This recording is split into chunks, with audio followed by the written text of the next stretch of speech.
Hello everyone. तो देखो, आज का जो पेपर था जैम केमिस्ट्री 2021 का, तो आज के पेपर में कुछ बच्चे कह रहे हैं क्या सर पेपर टफ बहुत ज्यादा आ गया था कि पेपर बहुत ज्यादा मॉडरेट लेवल में था। तो अभी इसके बारे में हम नहीं बात करेंगे, लेकिन जहां तक मुझे अभी तक पता चल रहा है बच्चों से बात करके, कुछ बच्चे कह रहे हैं कि सर फिजिकल केमिस्ट्री में डायरेक्टली फॉर्मूला बेस्ड क्वेश्चन था, कुछ कह रहे हैं नहीं सर थोड़ी से फिजिकल में थोड़ा सा था, कुछ कह रहे हैं कि ऑर्गेनिक बहुत ज्यादा टफ आ गई थी, ऑर्गेनिक बहुत कॉन्सेप्चुअल थी। तो अभी उनके बारे में हम नहीं बात करेंगे क्योंकि अभी एग्जैक्टली मैंने पूरा पेपर देखा नहीं है, लेकिन ये कह सकता हूँ कुछ क्वेश्चंस थे जैसे बहुत इजी आ गए थे। जैसे आप सबने देखा होगा, एक कौन सा क्वेश्चन था केमिकल काइनेटिक्स का, मैं एकदम एग्जैक्ट क्वेश्चन आपको बताता हूँ क्या दिया गया था। टू हाफ लाइफ दी गई थी, टू हाफ लाइफ गिवन थी। हाफ लाइफ का डेटा भी मैं आपको बताता हूँ। पहली T1 की एक हाफ लाइफ दी थी 360 आई थिंक दी थी, हाँ 360 दी थी। और T2 दिया था 450। और कंसंट्रेशन की वैल्यू दी थी, A1 कंसंट्रेशन था, A1 कंसंट्रेशन आई थिंक दिया था 5 इंटू 10 के पावर -2 दिया था।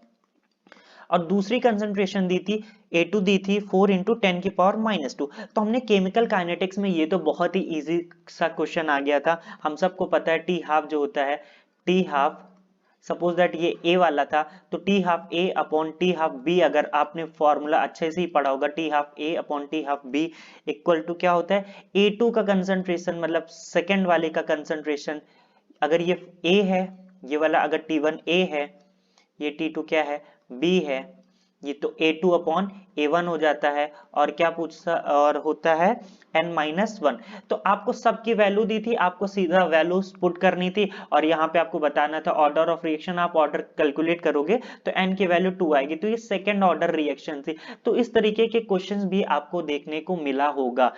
और एक और क्वेश्चन बहुत ही अच्छा क्वेश्चन था जिसमें मोलर एक्सटेंशन पूछा था, उसका भी मैं एग्जैक्ट डेटा आपको बताता हूँ क्या दिया था। इंटेंसिटी ऑफ लाइट गिवन थी, क्या थी, intensity of light, intensity of light कितना दिया था, I think intensity of light reduced by, exact मैं आपको क्वेश्चन बता रहा हूँ, intensity of light reduced by 90% due to absorption, due to absorption की वजह से 90% लाइट रिड्यूस हुई थी। और क्या दिया था, और इसको पास किया गया था on passing through a 5 mm solution of पाथलिंग भी क्या था, दिया हुआ था। पाथलिंग कितना दिया था, मैं एकदम एग्जैक्ट बताता हूँ, 4 सेंटीमीटर दिया था। आपको यहाँ पे कैलकुलेट करना था मोलर एक्सटेंशन, कैलकुलेट करना था मोलर एक्सटेंशन की वैल्यू निकालनी थी। आप सबने बहुत ही अच्छे से पढ़ा होगा मोलर एक्सटेंशन फॉर्मूला कैसे कैलकुलेट करते हैं, आपने देखा होगा ए इक्वल टू क्या हमने जनरली पढ़ते हैं -log t। अब क्योंकि 90% क्या है, intensity of light reduce, 90% reduce हुई है तो टी की वैल्यू कितनी हो जाएगी, टी की वैल्यू हो जाएगी हमारी इक्वल टू ये -log 0.01 नहीं हो जाएगी, 0.01। तो इसको अगर आप सॉल्व करोगे तो a की वैल्यू यहां से आएगी 1 आएगी। उसके बाद हमको एक और फॉर्मूला पता है, a इक्वल टू क्या होता है, एप्सिलॉन CL, और हमें एप्सिलॉन निकालना था, a की वैल्यू 1 हो जाएगी, c इंटू एल। आप c और l की वैल्यू रख के देख लो कितना आएगी, एग्जैक्ट आपको अभी कैलकुलेट करके देखोगे तो 50 आएगी। आंसर क्या था इसका, 50 था। तो इस तरीके के क्वेश्चंस भी देखने को मिले हैं आज के पेपर में। तो इससे मैं ये कह सकता हूँ कि बहुत ही ज्यादा तो पेपर टफ नहीं था। फिलहाल फिजिकल केमिस्ट्री की बात कर रहा हूँ, फिजिकल केमिस्ट्री में बहुत ही अच्छे लेवल के तो क्वेश्चन अभी तक तो नहीं मिले थे। एक और क्वेश्चन था केमिकल काइनेटिक्स का, जैसे आपको दिया था ए किसमें चेंज हो रहा है, बी, और उसका दिया था K1, बी किसमें चेंज हो रहा है, सी, दिया था K2। आपको बताना था कंसंट्रेशन ऑफ बी कितना होगा। तो ये तो सिंपल फॉर्मूला लगता है, कंसंट्रेशन अगर निकालना होता है किसी इस टाइप में रिएक्शन में तो क्या लिखते हैं हम, B equal to K1 A0 upon K2 minus K1, K2 minus K1। और यहां पे हम क्या लिखते थे, ब्रैकेट e की power minus K1 t minus, और क्या लिखते थे, e की पावर K2 t, सॉरी ये प्लस था, ये प्लस होता है, ठीक है। तो यही हम बताना था, हम ऑप्शन में यही आपको सीधा पुट करना था। इसमें भी कोई बहुत बहुत बड़ी बात नहीं थी, ये तो एक जनरल फॉर्मूला बेस्ड क्वेश्चन आपको देखने को मिला था। एक और क्वेश्चन मैं आपको बताता हूं, पूछा गया था, क्वेश्चन था दिया था आपको BF3 और था CH4। इन दोनों में आपको बताना था कौन सा IR एक्टिव होगा और कौन सा माइक्रोवेव एक्टिव होगा। बताना था IR एक्टिव कौन कौन, दोनों में से IR एक्टिव कौन सा होगा और माइक्रोवेव एक्टिव कौन सा होगा। नीचे कई सारे ऑप्शंस लिखे थे, तो मैं आपको ऑप्शंस एग्जैक्ट मुझे नहीं पता है अभी, मैं आपको बताता हूँ।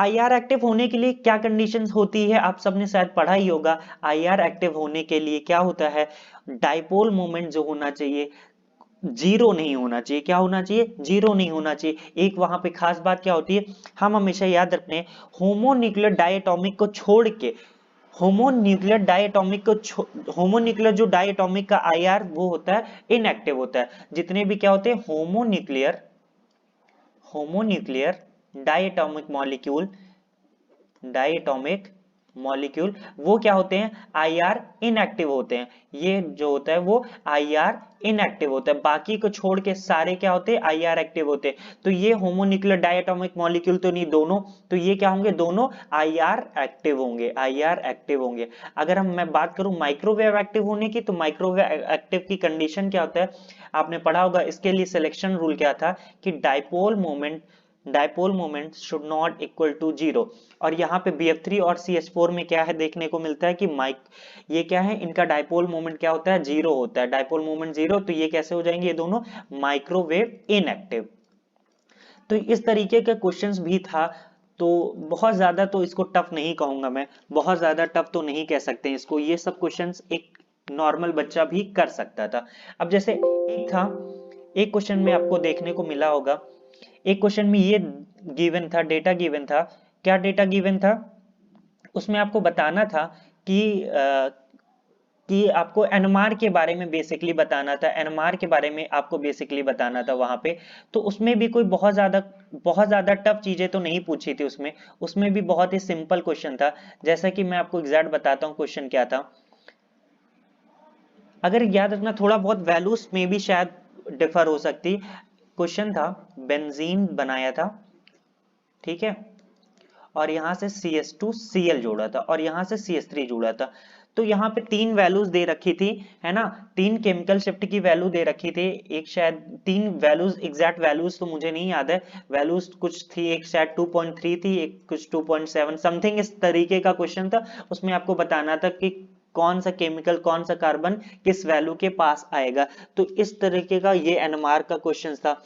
एक और क्वेश्चन ऑर्गेनिक केमिस्ट्री का ये था, यहाँ से क्या जुड़ा था OH और इसमें जुड़ा था CH डबल बॉन्ड CH2। इसकी रिएक्शन करानी थी HBr से, तो सिंपली मार्कोनिकॉफ रूल के अकॉर्डिंग, बट यहाँ OH है तो प्राइमरी जो ये आता है यहाँ पे ये बनता था OH और ये क्या था, यहाँ पे Br लगता है। फिर उसके बाद इसकी रिएक्शन देखा होगा आपने, साइनाइड से कराई थी, फिर साइनाइड के बाद हाइड्रोलिसिस कराए। हाइड्रोलिसिस के बाद हम देखेंगे वहां पे, जब यहाँ पे हाइड्रोलिसिस इसका हो जाएगा तो ये COH बन जाएगा, COH बन जाएगा। फिर ये आपस में मिलके क्या कर लेंगे, लैक्टम का फॉर्मेशन कर लेंगे, साइक्लिक ईस्टर जिसको बोलते हैं। क्या बोलते हैं, साइक्लिक ईस्टर। तो यहाँ पे साइक्लिक ईस्टर का फॉर्मेशन होता है। एक और क्वेश्चन बहुत ही अच्छा क्वेश्चन था, ये वाला क्वेश्चन मैं कह सकता हूँ थोड़ा सा अच्छा था। ट्रांस एल्कीन दी थी, क्या दिया था, ट्रांस एल्कीन दी थी, है ना, और क्या कराया था, उसकी रिएक्शन दे रखा था singlet carbene, singlet carbene, singlet carbene, और वो भी कौन सी कार्बीन थी, CClF। अब इस कार्बीन की रिएक्शन कराई थी और इसमें बेसिकली आपको स्टीरियो बताना था। क्या बताना था, स्टीरियो बताना था। तो ये क्वेश्चन थोड़ा सा अच्छा क्वेश्चन था, क्योंकि यहाँ पे बच्चे बहुत ज्यादा कंफ्यूज हो सकते। इस क्वेश्चन को मैं मानता हूँ ये अच्छा क्वेश्चन था। एक क्वेश्चन और देखा होगा आपने, गिब्स गिब्स गिब्स आइसोथर्म का जो क्वेश्चन था वो बहुत ही इजी आ गया था। गिब्स आइसोथर्म का सिंपली फॉर्मूला बेस्ड था। वो कैसा था, सिंपली फॉर्मूला बेस्ड था, सिंपली फॉर्मूला बेस्ड क्वेश्चन था। एक और क्वेश्चन था सरफेस टेंशन का, जो था सरफेस टेंशन का था, उसमें आपको शायद दे रखा था, एग्जैक्ट मुझे डेटा नहीं याद है उसका। सरफेस टेंशन में उसमें आपसे क्या पूछा था, रोटेशनल कांस्टेंट की वैल्यू पूछी थी, आर की वैल्यू पूछी थी, और क्या दे रखा था, बी की वैल्यू दे रखी थी, एच की वैल्यू दे रखी थी। तो वहां डायरेक्ट जिसको फॉर्मूला आता होगा उसने तो कर ही लिया होगा, उसने तो कर ही लिया होगा।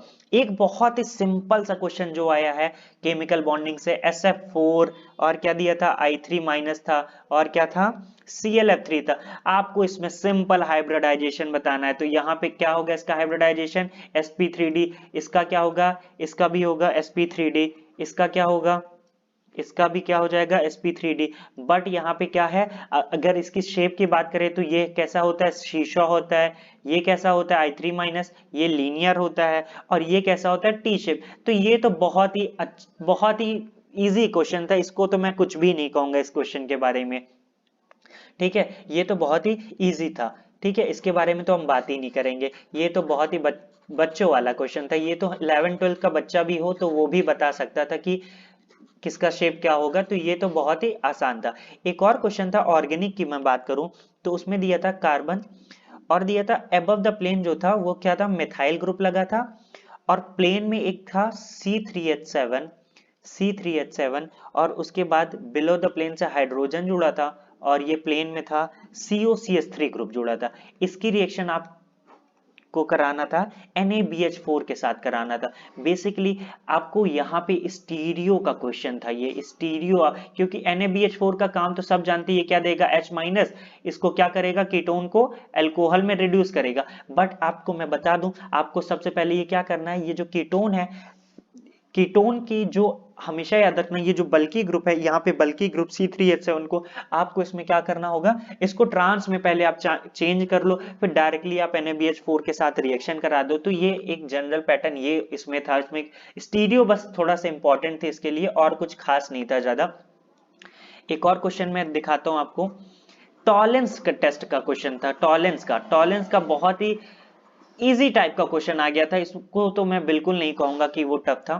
टॉलेंस टेस्ट में पूछा था, 4 ऑप्शन दिए थे कि एक था हेमी एसिटल, उसमें पूछा था कि टॉलेंस टेस्ट कौन कौन सा देगा, तो एक था हेमी एसिटल, दूसरा ऑप्शन में था क्या था, एल्डिहाइड, फिर था कीटोन, और एक था एसिटल।